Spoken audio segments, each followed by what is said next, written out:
Hello, everyone. Welcome to OpenHW TV Season 2, Episode 2. Today's episode is a panel discussion, and we'll introduce everyone in just a moment. As we've done with all of our previous episodes, we pre-record the content, some of the content in the episode to increase the viewer experience and the production quality of the material that we're trying to present. And this pre-recorded content will be about 16 minutes long. Each of the panelists will give a positioning statement on the topic of why they're adopting OpenHW IP. And then we'll come back live again at the end of it all to take your questions. So please enter your questions in the Q&A box. Many of you have given us questions when you registered, so thank you very much for that. But please, throughout the episode, keep your questions coming in the Q&A window, and we'll answer those live in an interactive discussion. So all of the panelists are watching with us right now. So hey guys, and we'll come back, like as I said, right after the live stream of the video. Sit tight, and we'll be back in about 15 minutes.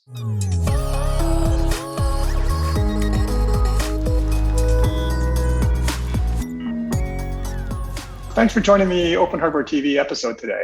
We're going to structure today's episode as a panel, and we have a number of industry experts who will be telling us what their motivations are for adopting OpenHW IP.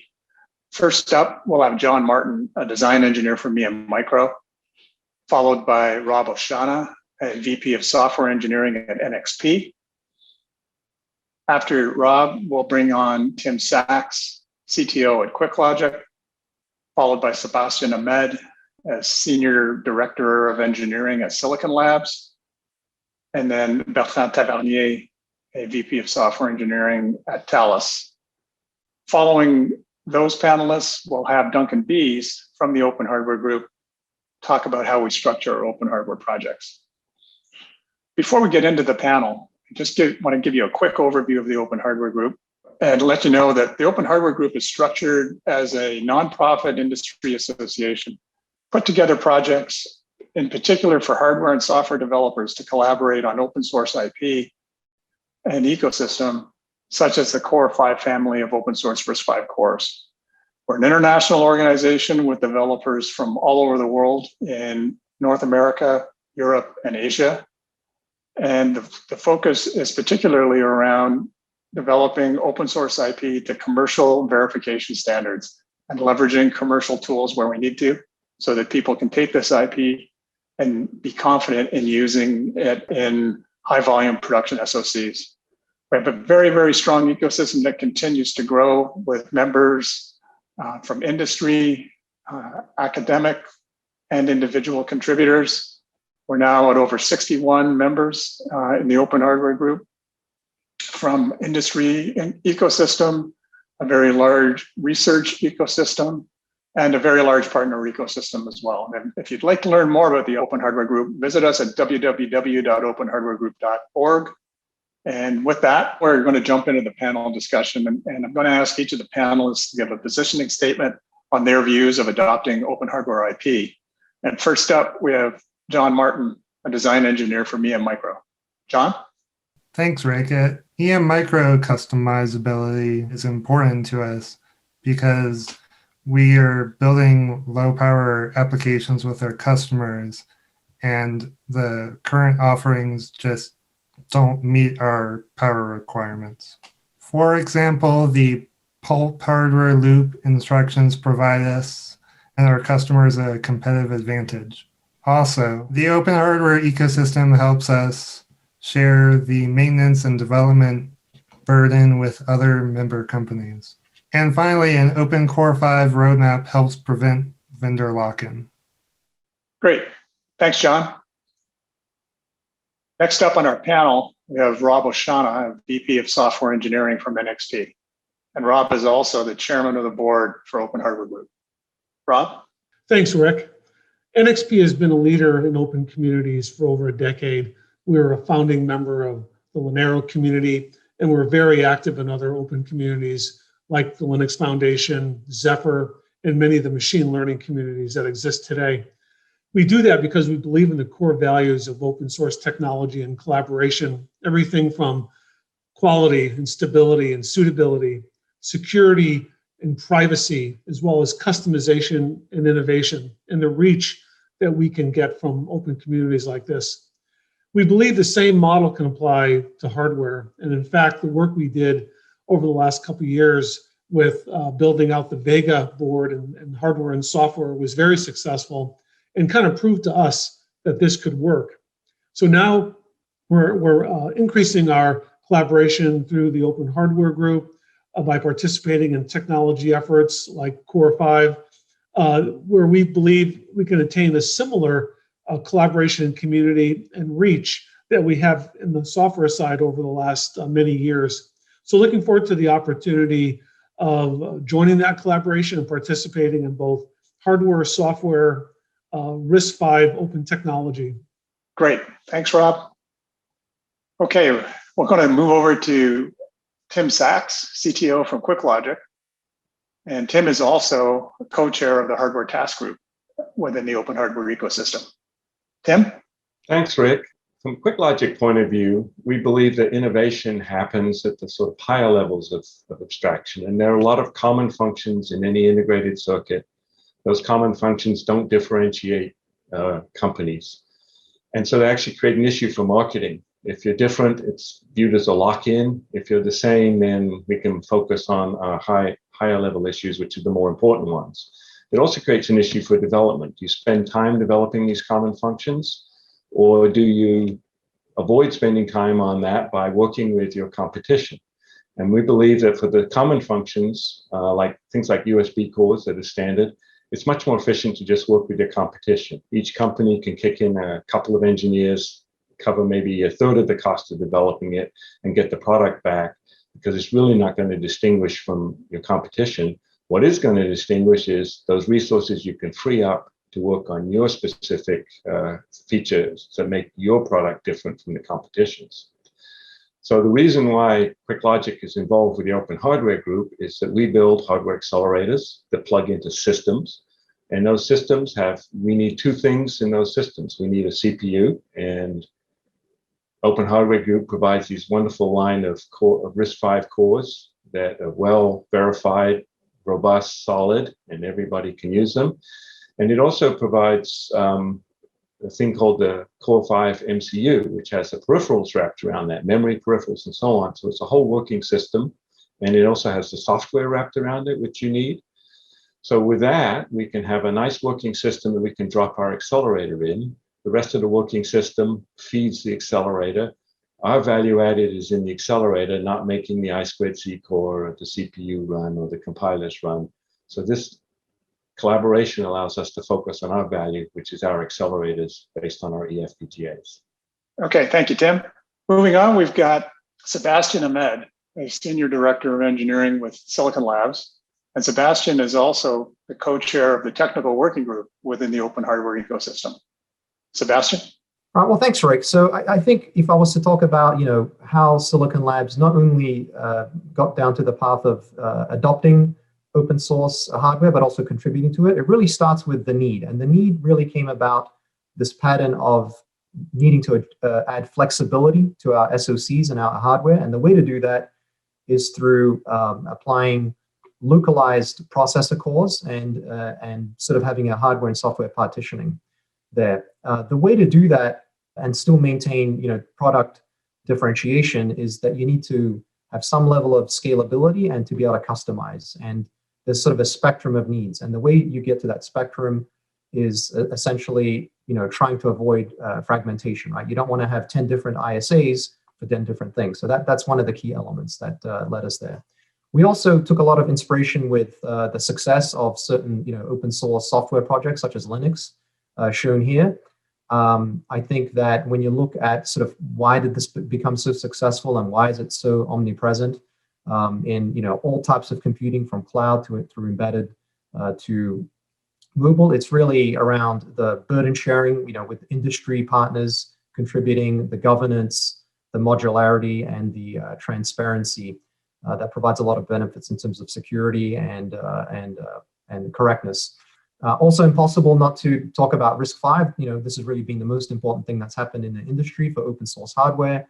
I think it brings, truly a, community common language for processors, and it provides that ability to have this modularity and, spectrum of performance targets and features where you can really have all the diversity, but still do that within one common language and one common set of tools.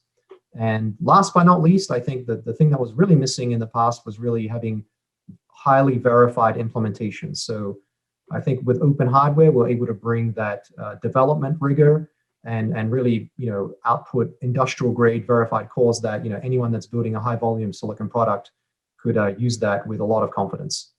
Thank you, Sebastian. Now we're going to move to Bertrand Tavernier, a Senior VP of Software Engineering from Thales. Bertrand? So thank you, Rick. Maybe to start, I can give a brief overview of Thales. So we are working in 5 different verticals, from defense to security and cybersecurity, avionics, aerospace, and ground transportation. And in all of these markets, we are delivering systems which are very mission critical, whether we talk about safety or security and trust. And for that, having a white box approach is absolutely key to demonstrate the confidence. We are also talking about systems which follow a quite long life cycle, and in that context, relying on an open standard like RISC-V for long-term sustainability is also absolutely key.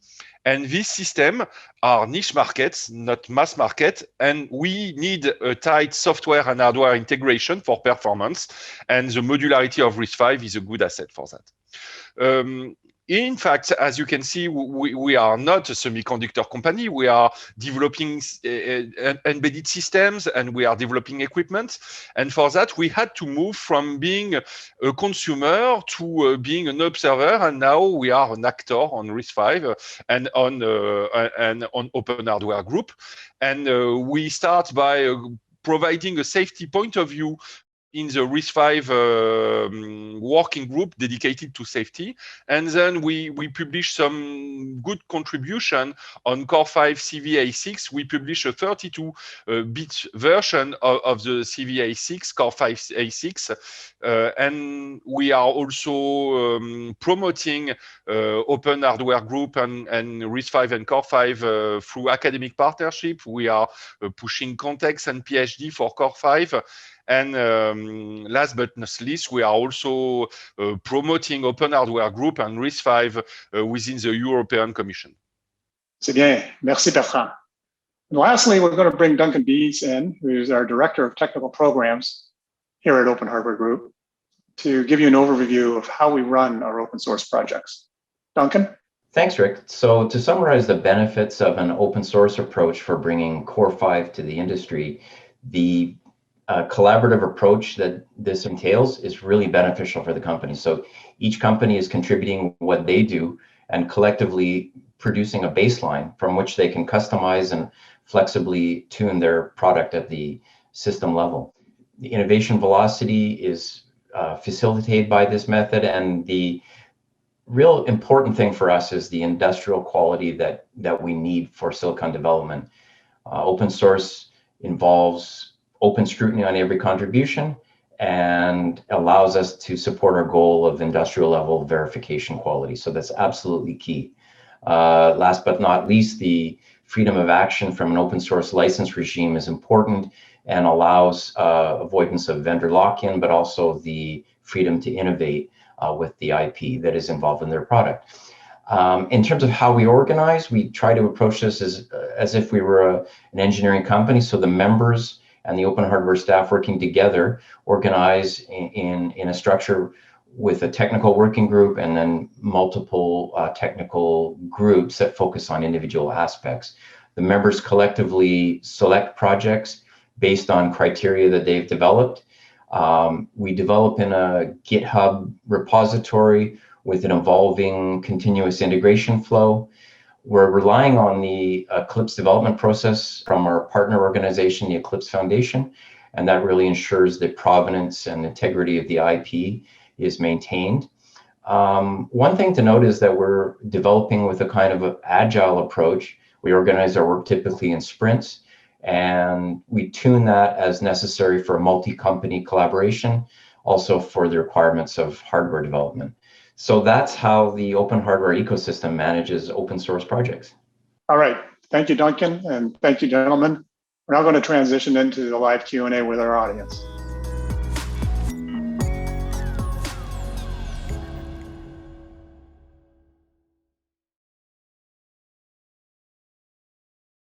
Okay, so I'll ask all the panelists to turn their microphones back on and their cameras back on, and we'll start throwing out the questions, some of which we got during registration and some have come in over the Q&A chat window. Please, to the attendees, continue to put more questions in the Q&A chat window, and we'll try to get to as many as we can through the remaining time. We have a full 45 minutes roughly left for the session, and you've got some pretty experienced semiconductor and systems developers at your disposal here. Feel free to put them on the spot and ask questions of this group. So a couple of general questions that have come in that I think might be interesting to start with, and you can each, to the panelists, you can each take a crack at this if you want. One of them is just sort of a generic question about RISC-V cores overall, and what's the sweet spot? When I was running the RISC-V Foundation, I'd get this a lot. Where are RISC-V cores really going to be used? So I'll let you guys talk to that. What is the sweet spot for RISC-V cores? And maybe why don't we start you off, Sebastian? I know you've got an opinion on this. So. Sure, and I would never claim to sort of say this would be sort of the generalized response. I think I have my view of it, and from the way that Silicon Labs is leveraging this. And the one thing I would say is I think the sweet spot will actually evolve over time. And so right now I kind of see it as if you need some sort of captive core or deeply embedded core, if you've got some kind of subsystem in your SoC that requires some level of programmability. So kind of more the sort of deeply embedded captive. And the reason I say that is because, as the software support evolves, for RISC-V as a whole, right, as far as sort of the overall ecosystem, as that enablement sort of improves and increases, then the sweet spot will start to kind of expand and move more into the application. But right now, I think it's more on the sort of embedded, deeply embedded captive computing side of things. All right, thank you. Bertrand, do you want to take a shot at that from a system standpoint? Yeah, maybe I can give you a quick comment on that, and maybe later we'll talk about safety. But the first sweet spot we have is not directly in a safety use case, because it's a conservative market for a lot of very good reasons, and so typically our current sweet spot is when we consider sensors that are moving from a pure hardware design to something which is really software driven and software defined. And so in that case, it's moving from a classical register-based configuration to something more advanced, which require core. But it's not only a question of a core, it's the full software ecosystem that we need to have on it. And so the compilers, the debugger, and so on. And in that case, we are pushing some RISC-V core to manage the configuration. This is the easiest way to introduce RISC-V in our systems. All right, thank you. And yes, we will come back to functional safety and security, and I think we'll have a few questions around that later. John, why don't we take it over to you and your view from Embedded Micro, EM Micro, on the sweet spot for RISC-V cores from your perspective. Yeah, thanks, Rick. So at EM Micro, we have deeply embedded low power applications. And so RISC-V gives us that ability to customize and tailor the silicon to the needs of our customers. Got it. We'll go to Tim first, and then give Rob sort of the last word on usage on the sweet spot. So Tim, what's your view from QuickLogic on that topic? Well, QuickLogic's products are built around small devices. So obviously the sweet spot for us is the small device area. But I agree with Sebastian. I think that's a good place for people to start, because of the risk it's easier to deal with, the risk is lower, and it's going to take a while to evolve up to applications, I believe. That's my thought. Thank you, Tim. Thanks, Tim. Rob, anything further to add? I think Sebastian and Tim did a good job at summarizing this. I think the sweet spot will move over time as some of the software enablement continues to mature, with the rest of the ecosystem. But we're seeing efficacy right now on the deeply embedded as well. That's where we've got multiple projects using RISC-V. So some of the smaller, deeply embedded is where we see the sweet spot as of today. Okay, thank you. So another sort of general question around RISC, and I don't mean RISC as in the reduced instruction set computing, but adoption risk. So we had a few questions sort of in this flavor. So I'll try to summarize them into one question. And I think I'd like everyone to chime in on this one as well. Generically, the question is, what's the risk of adopting open source cores, open source processor cores, and how does that differ, if at all, from adopting, like maybe an interface IP block that might be open source, basically the uncore. So it's really a two-part question: the risk associated with adopting an open source processor core, and if it differs from the risk of adopting, say, an uncore peripheral that you're using in the SoC. And who would like to go first on that one? I can maybe. Okay, we can go with the exact same order if you want. We can do that. People want, so I'll be quick. My view on that is there shouldn't be an additional risk, and I think that's the whole point of, I think, really what we're trying to do in open hardware, is because if you sort of create a scenario of, okay, well, open source is now higher risk, then you're really going to limit, sort of the adoption, right? And then somebody needs like a really, really good reason to adopt it. So I think, to me, the risk also should be completely visible. Like, you should be able to observe, what you're really getting. And I think when you're doing things in the open, when you're doing verification in the open, coverage, all these different kind of testing methods, if those are observable, then you sort of can at least measure the risk. But the goal should be that it really shouldn't be any more risk than, an in-house developed IP, or that's something that's done through a commercial provider where you may not even have that visibility. Obviously, you're kind of going based on reputation and trust there. So my view is that highly adoptable open source IP really shouldn't represent risk that's any higher than sort of a traditional approach. Very good. Duncan, what's your view from Talos' perspective? Yeah, so of course, so I have explained one of the simplest use case we have in introducing some RISC core for simple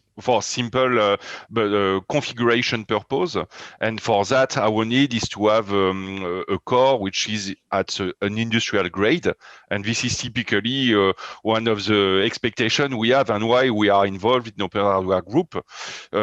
If we look to also the risk of non-adopting RISC-V, there are some. We talk about the transparency when we are working like we are working on not on the mass markets, but on a nice niche like a satellite. It's a very nice niche, but it's a niche market. We talk about hundreds of satellites, and it's difficult to have cores that you have to investigate to understand exactly the content, and including the part that you do not intend to use because they are not targeting your market.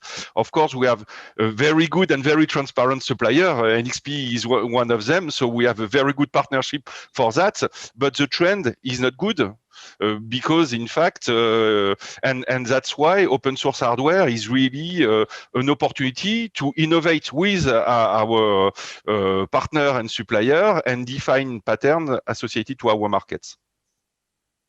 Very good, thank you. John, from your perspective, what are the risks that you guys are dealing with in considering, open source IP adoption and cores versus maybe standard peripherals? Yeah, so one of the risks that we see sometimes is that when we're working towards a core and features and trying to get it out and used in one of our products, that you have to rely on the open source community to come together and get that core complete, verified, and out there so that you can integrate it into your product for your customers.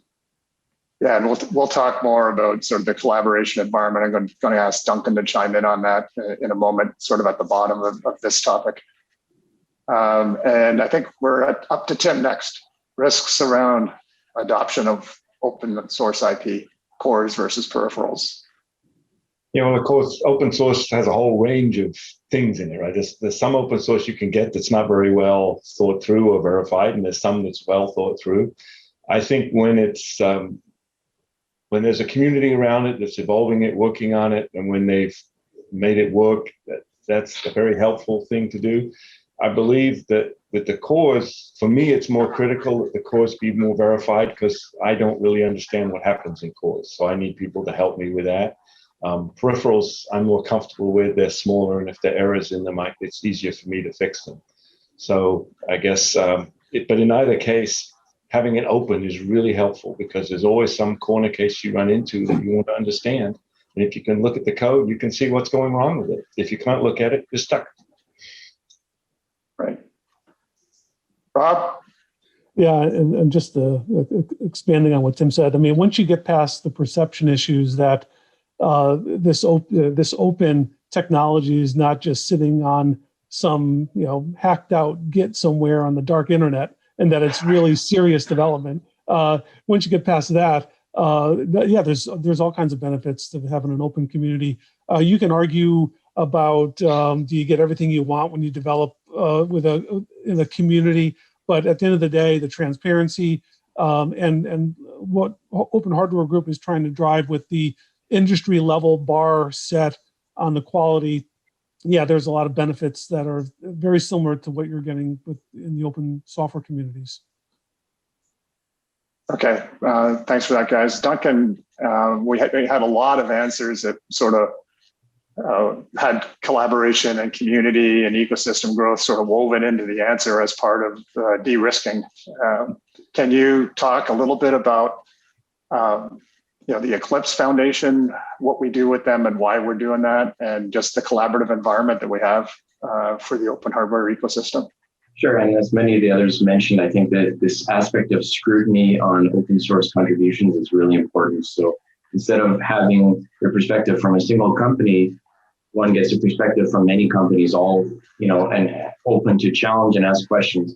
And really, that's the process of the heart of our process, which is to put together project plan that define what we want to achieve, where we're coming from, what the risks are, and how we're going to get there.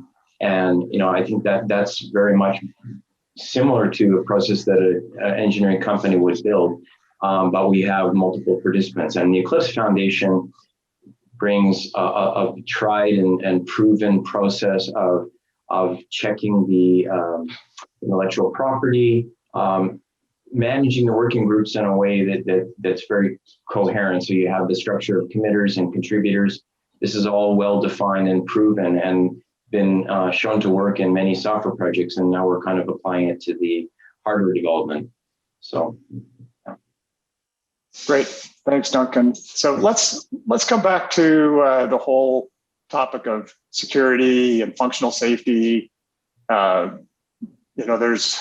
We have a healthy interaction, within the OpenHW Group and the member companies here that are also part of the RISC-V Foundation, helping to drive the ISA and the extensions and the specification, the standard extension specifications in the RISC-V Foundation. And an example, maybe we'll start with you, Bertrand, from a system standpoint. The example is, there's experts from Thales that are chairing the safety, functional safety SIG within the RISC-V Foundation. And one of the questions that came through was, okay, so hey, how does that work? You guys are over here at OpenHW Group. Here's the SIG over here at the RISC-V Foundation.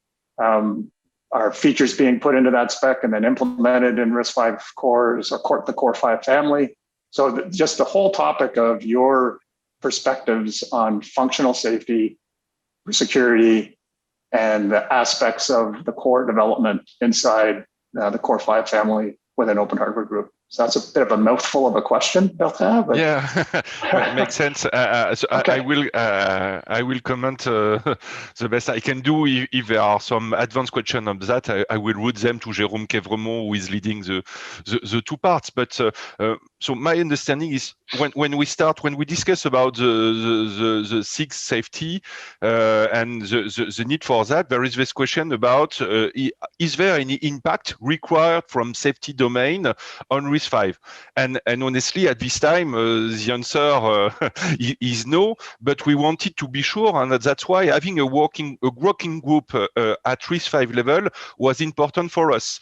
Typically, I believe that in Linux, which is not used on advanced safety critical system and product for very good technical reason, it was also due to a lack of involvement of the safety community, maybe at the beginning of Linux, and we wanted to avoid that with RISC-V. But most of the discussion we have are solutions that we introduce at system level, and so that we discuss about IP, we discuss about specific peripheral, interconnect, system components, in addition to the core, which does not necessarily influence the ISA, and the implementation of such IP is something that we do or intend to do within OpenHW Group. We have a concrete example on IOMMU, which is something that may be important, is important if we want to have a strong partitioning at system level.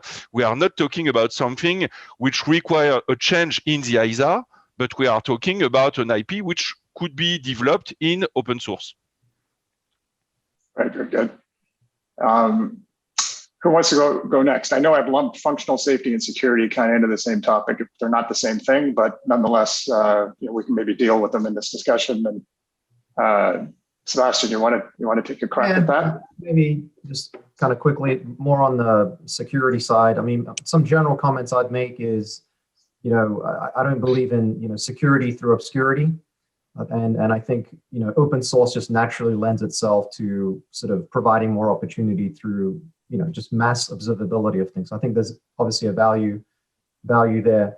The other thing that I would mention is that there are many layers to security, right? There's sort of the traditional sort of, there's sort of algorithmic levels and, protocols, those kinds of things. But as kind of the, we want to look at security as more than just those things. For example, physical security, right? There's different ways to attack devices these days. And I think that what I like about the open source is that the way that you actually can verify that is requires kind of different techniques. And I think the ability for tapping into the expertise of, a certain company that might be focusing on a way to do maybe a formal approach or some other way, there's just more opportunities. For me, it's really more, I think the security part is really about maximizing opportunity for observability and using maybe more advanced approaches to verifying the various aspects of security beyond kind of the traditional,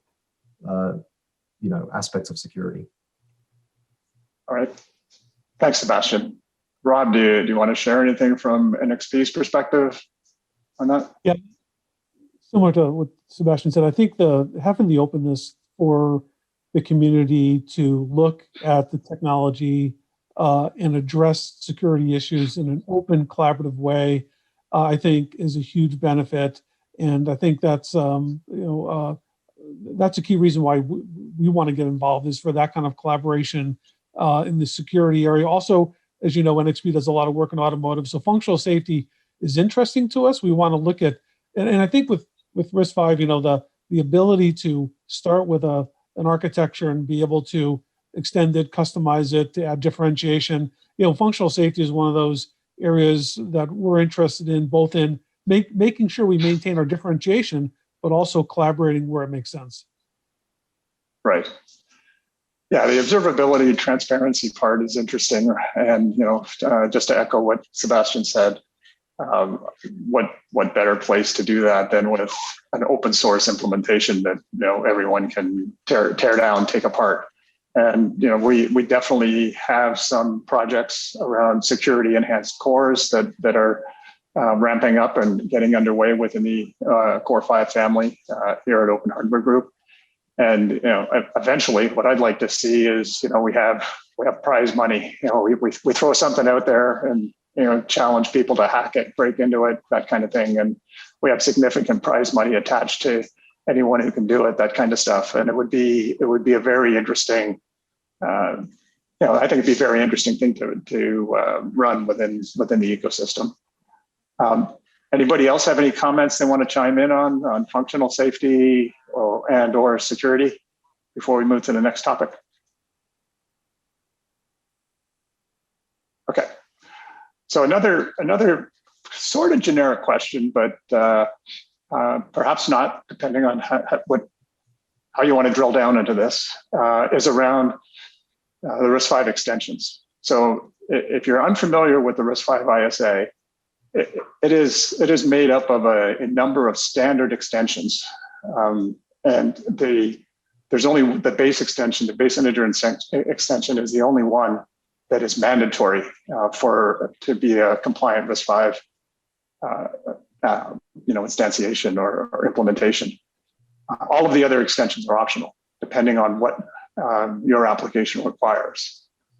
So with that sort of context, the question was for all the panelists, based on your experience so far and the types of applications you're trying to target, what RISC-V extensions are important to you, and why are they required for the use cases that you're going after?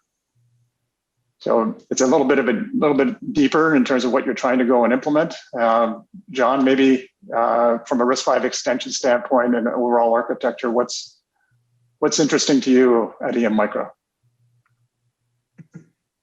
Yeah, so at EM Micro, for sure, we're interested in a couple non-standard extensions like the Pulp instructions to help optimize our products for low power. And then we're also interested in bit manipulation and packed instructions to help lower the number of clock cycles needed and to optimize some of the algorithms for lower power. Cool. Yeah, and we'll come back to Pulp specifically in another question later, and the tool chain implications and so on and around that. But Rob, Sebastian, are there particular ISA extensions, either the standard ones or user-defined ones, that you see as interesting or required, needed for what you're trying to address? We drilled down a lot on some of the bit manipulation extensions. We felt those are important for some of the deeply embedded stuff we're doing. We're also interested in vector extensions as well for some of the down at the microcontroller level, some basic machine learning and other techniques that we want to exploit. So that's where we're looking. Sebastian, do you have any views to share? Yeah, I mean, right now, I think the area we're quite interested in is for memory constrained type of applications. Definitely, anything to kind of reduce code size, so the compressed instruction set, and also some of the work that's going on right now in the RISC-V Foundation around there's a code size task group and kind of trying to minimize the number of instructions, number of cycles for stacking and unstacking, during function calls, et cetera. So that's kind of the first thing, right? You got to kind of meet that bar of making sure that you can have a competitive code size. So that's kind of the base. And then sort of beyond that, some of the things that are interesting would be, similar to Rob, would be around, the vector extension and really seeing how that will, be enabled, from a software perspective as well. So we're definitely, watching those kinds of things as well. Also the packed SIMD, the P extension is also interesting for just general, numerical processing applications. Yeah, Rick. So there's just go ahead, Rob. to that. Yeah, sorry. Just to add to that, he reminded me. Code density, very important to us. We're doing a lot of research in that area as well, and I think that's an area where, in general, we need to improve both with the ISA and even with tools, obviously. So that's very important to us. Code density. Yep. Yeah, I was actually going to come back to that. There's really, we've touched on a few topics that are in the questions. The Pulp extensions, accelerators, and in particular vector-based acceleration, and then tool chain optimization, code density, and those. So we have some questions around those three topics that I'll include in just a minute. But Tim, do you have a view on ISA extensions that you want to share? And then I'll come to you, Bertrand, if you have a view that you want to share as well. Well, my quick view would be that what I like is the fact that you can add in different instructions that you can scale to your need, right? Because there's sometimes when you want to have a very small processor doing some very small task wrapped around some peripheral. You might not even want the full register set. You just want integer instructions all the way up to, yes, I need vector acceleration for something. So the scalability is great from a hardware point of view. I think that, to me, that's the big value. Bertrand, do you have anything you want to add to that? Few comments, a lot have already been said, but so we are very interested in the vector extension for a lot of good reason in signal and image processing. What I like in extension, and we are currently investigating about some use case about that, is the capability to adapt the processor to the software and not make the software program the processor, because more and more we have a very big, I would say, basis of software algorithm, and we want to optimize them by changing a little bit the hardware. Just to have a concrete example of that, of course, it's a very advanced topic, but we are looking a lot at a quantum resistant cryptography. And maybe for that, we will need some specific operation that will be a consequence of the current research on the topic to make our secure processor resistant to that. And for that, maybe we cannot define it today. Right. Very good. Okay, so we're going to tie a couple of themes together here. We've mentioned Pulp a few times, and if you're not familiar with that, that's a parallel ultra low power as a platform, Pulp, and that came out of some very excellent research from ETH Zurich University under the lead of Luca Benini, and in partnership with the University of Bologna. And that's the origin of the cores that we have in the Core 5 family. The original RISC-V core is our CD-E4. And the Ariane core is an application class core, 64-bit and 32-bit that we call the CVA6. So as part of that work, that the team actually did a fair amount of development around some user-defined instructions. The Pulp Extensions is what they're referred to as. And we had some questions around what are we doing with those extensions? Are we supporting them? So there's a family of hardware loop instructions within those extensions that are being fully verified and supported as part of one of the variants of our CVE4 core, as well as pushing support for those custom instructions up through the tool chain. And we'll talk some more about the tool chain in a second. So John, I'm going to throw it over to you because you're quite passionate about hardware loop and that family of instructions and helping to push that through the Core 5 family and the open hardware ecosystem. Can you give us a view on what the benefit to your applications are around how does hardware loop instructions help you, and in particular the work that the Pulp guys have done at ETH Zurich? Yeah, so definitely the Pulp instructions help us fine-tune our application and get that performance power metric closer to what we're looking for. And the Pulp instructions have a little bit of overlap with bit manipulation and packed instructions. And then they also have some interesting, unique instructions like the hardware loops and post-increment load and store. And so using these instructions helps with both power efficiency and a little bit with code size. Very good. Yeah, and for the areas, just to give the viewers a bit more history on this, for the areas that the Pulp extensions covered, before BitNet work existed, before this PaxMD stuff existed in the foundation. They got some traction and use, but as those extensions have been developed within the RISC-V Foundation, the plan is for the cores to support the official standard extensions, and will maintain portions of the Pulp extensions that are not covered by the standard extensions, and the hardware loop family is an excellent example of that. So we're moving forward to validate those instructions and the implementation in the RTL, bringing the same level of verification quality as we have to the rest of the core, as well as I said earlier, supporting those instructions in the tool chain pushed upstream. So you'll be able to just get standard GCC tool chains, and they'll recognize the Core 5 hardware loops that originate from Pulp. So I want to talk a little bit about some more about the academic sort of lineage. So we all got together because of the good work at ETH Zurich.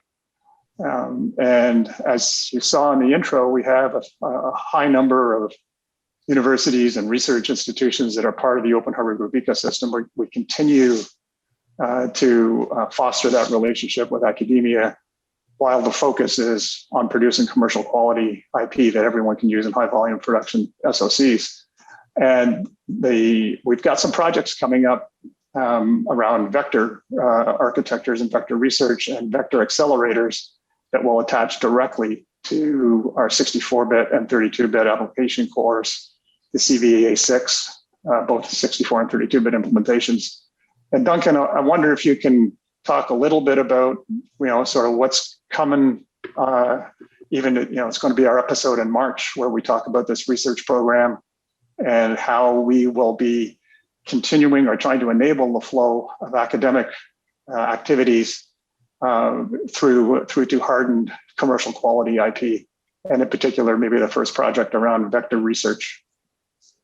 Yeah, and I think there's been a lot of basis for the work that we're doing from a variety of universities that has really been, and sort of that ability to feed the university output directly into an open source process is really, I think, is a key value for what we do.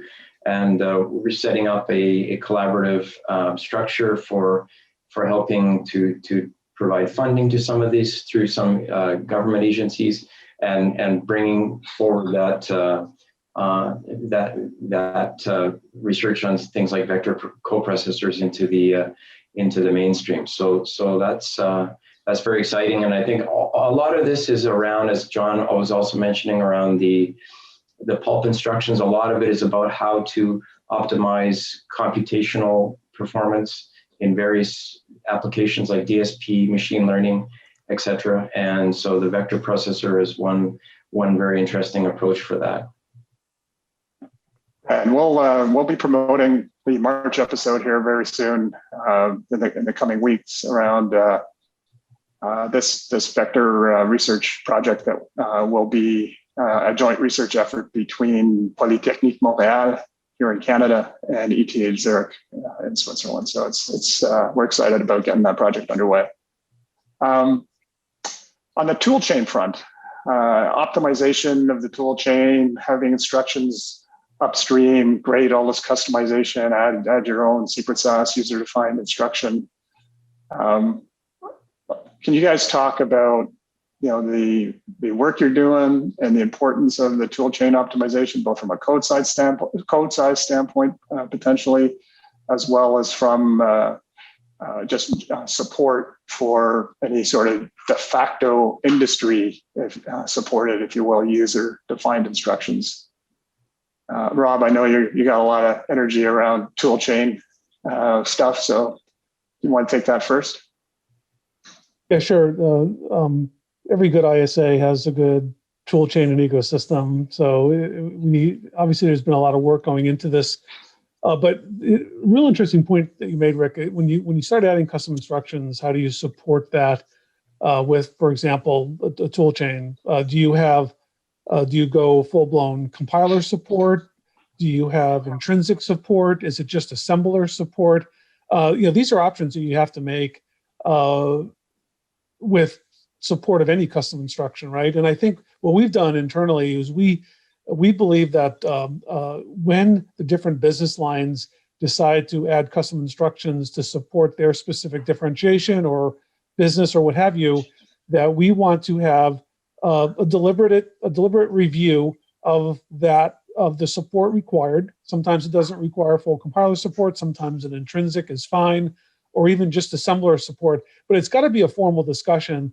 Otherwise, it can get somewhat uncontrolled across the businesses in a large company. So we're looking at governance techniques for how do we support these types of differentiation with custom instructions, both internally and with the ecosystem, to ensure that it doesn't get too fragmented in a sense. So we're looking closely at that.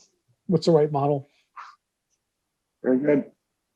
Sebastian, I know you talked a lot about the sweet spot is like deeply embedded use cases. So tool chain, takes on a different context, or at least the user community for the tool chain there is not maybe as broad. But what's your view on the whole tool chain support?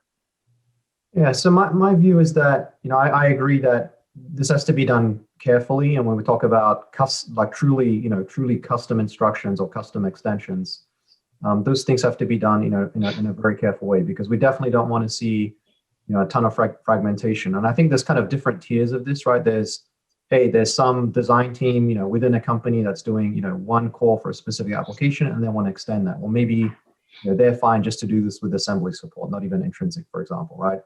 So I think sort of at the open hardware level, what we really want to do is build something that is, leveraging kind of the modularity already of RISC-V, and then come up with a sort of a controlled framework for doing extensibility, right? And so extensibility isn't, hey, my RTL is really easy to, just add an extension. It's got to be, encompassed in the verification collateral, right? And the instruction set simulators and in the tooling, et cetera. So I think, we just want to do this in a very careful way. And look, if we highlight something where an extension is, interesting to a whole bunch of different parties, well, maybe that's something we need to bring to the table to the actual RISC-V Foundation. So I think there's going to be this sort of funnel approach to a lot of these things. But at the very extreme kind of case where someone really wants to do something very custom, I think what we want to do is just enable them, to make that happen. But again, without the need to make that sort of a common element. Right. Okay, thank you. Bertrand, do you want to share anything from your perspective on tool chain and extensions and all that? On the tool chain, yes, it's completely true. We should really pay attention to the fragmentation and avoid having our own version of the compiler. This is completely forbidden, and we should avoid it. In addition to that, what is good, and this is associated to the community around RISC-V itself, we have a lot of partners within the RISC-V Foundation which are covering all of these aspects, which are having capability to directly propose modification to LLVM, or are supporting, I don't know, TRES32 on RISC-V. And this is really good for us because we can find our usual classical tool available in RISC-V and sometimes in open source, and we need to pay attention to fragmentation on that too. Right. Okay. So we're going to use this sort of toolchain discussion to dovetail into another sort of open source tools question topic. But just before I do that, I want to talk a little bit about, even though the organization is called the OpenHW Group, we have a very, very active software task group for all the reasons that these guys just mentioned, that is focused on LLVM optimization for the Core 5 cores, GCC optimization, free RTOS porting, Eclipse IDE work, Platform IO IDE work, all to bring up the different instantiations of the cores that we have in our FPGA implementations, as well as in the SoC implementations. So if you're not familiar with some of that work, go back and look at season 1.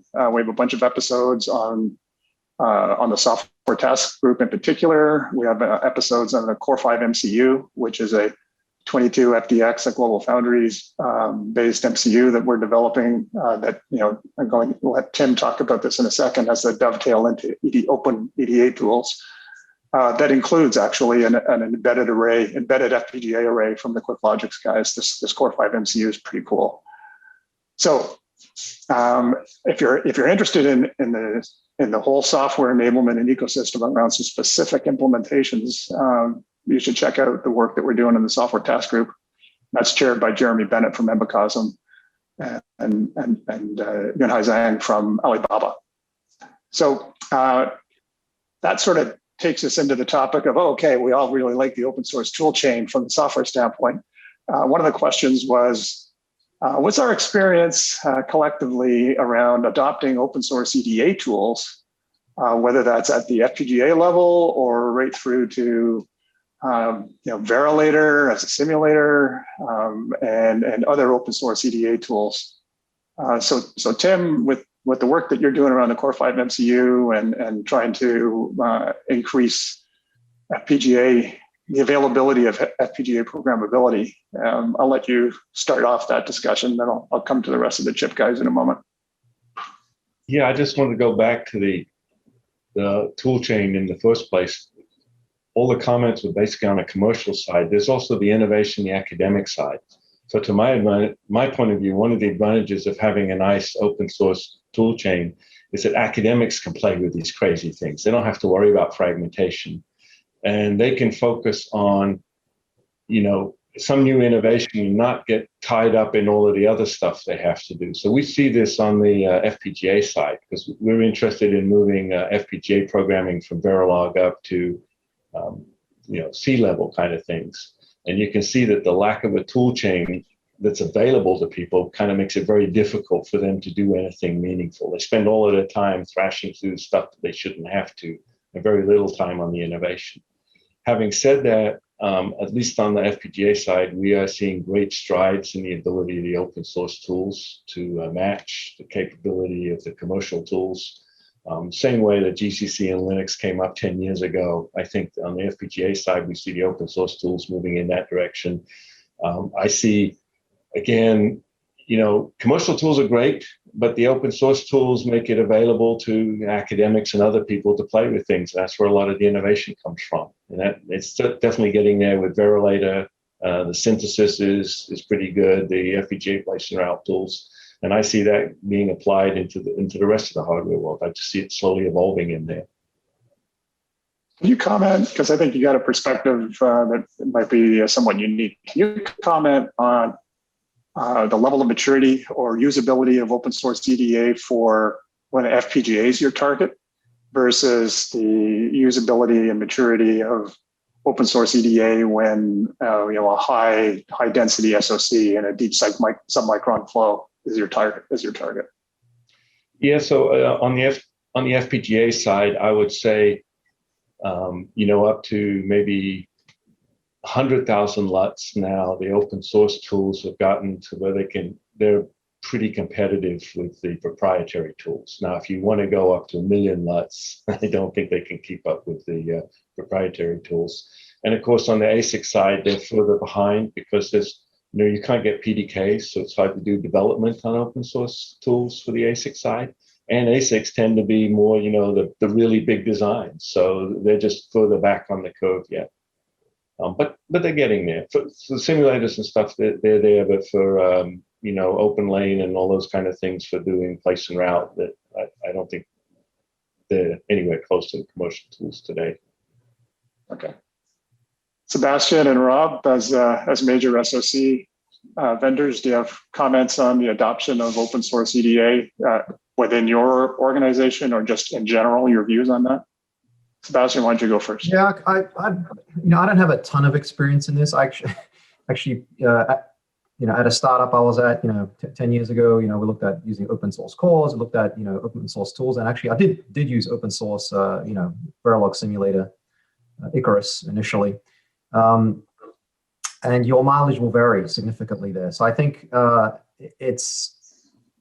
my view right now is that, the open source EDA tools have, some ways to go. But I also think there's a tremendous amount of opportunity there, but I don't think they're quite there sort of across the board, whether it's, simulator synthesis, place and route. I'm not even familiar with any, open source physical design tools. So yeah, I think that I guess the way to look at it, there's a lot of opportunity there. All right, Rob, do you have a take on that? We're just about at the top of the hour here. Yeah, I know nothing else to add. I think they do have a ways to go. Okay, so a couple of comments.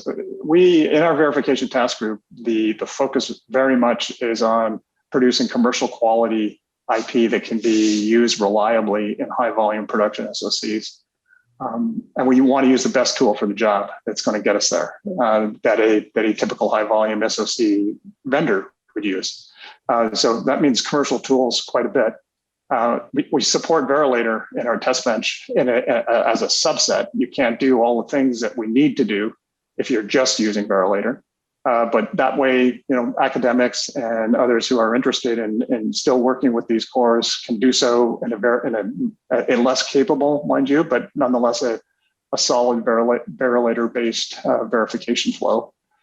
And there's lots of good work going on in that space, which is great. We'll follow along with that work and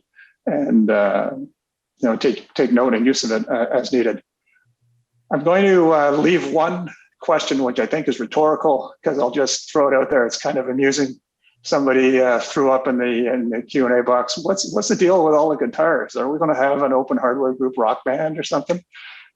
We've got a bunch of guitarists here, and maybe someday when we all get back together for real, we'll have a jam session or something and see what happens. I don't know. It might not be that pretty. With that, together. yeah, open source band. So with that, thanks very much for joining us today. We're at the top of the hour. There was a bunch of questions we couldn't get to, but please reach out to us. You can go to the GitHub repos. If you just Google openhwgroup.org or just OpenHW Group, all of the GitHub repos will pop up. And we thank you very much for your participation. Stay tuned for next month's episode, where we'll talk about the vector research project we mentioned briefly. So thanks, everyone. And wherever your day is, I hope you have a good one. Bye for now.